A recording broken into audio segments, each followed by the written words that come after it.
An air traffic control service is provided to all IFR flights in Class A, B, C, D and E airspaces. To all VFR flights in Class B, C and D airspace, to all special VFR flights. To all aerodrome traffic at controlled aerodromes. There are three distinct parts to the air traffic control service that is provided to pilots.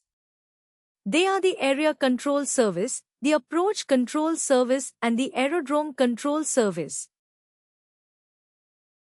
These three services can be provided by various air traffic units. Area control service can be provided by an area control center, ACC, or by the unit providing approach control service in a control zone or in a control area which is designated primarily for the provision of approach control service.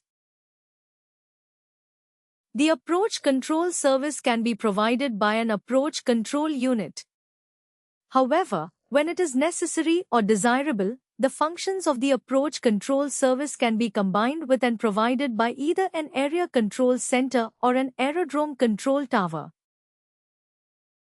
Finally, the aerodrome control service is provided by an aerodrome control tower. In order to provide the required air traffic control service, an air traffic control unit is to be provided with information on the intended movement of each aircraft and current information on the actual progress of each aircraft. Determine from the information received the positions of known aircraft relative to each other.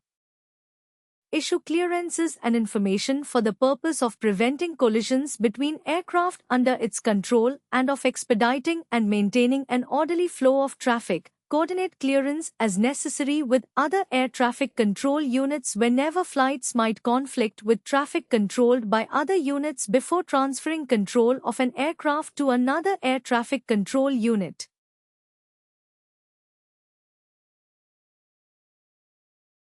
The purpose of the issuing of clearances by air traffic control units is to provide the specified separation between aircraft depending upon the flight rules applicable and the class of airspace in which the aircraft are flying. Clearances are issued to separate all flights in Class A and B airspace, IFR flights in Class C, D and E airspaces, IFR flights and VFR flights in Class C airspace. IFR flights and special VFR flights when required by the appropriate ATS authority.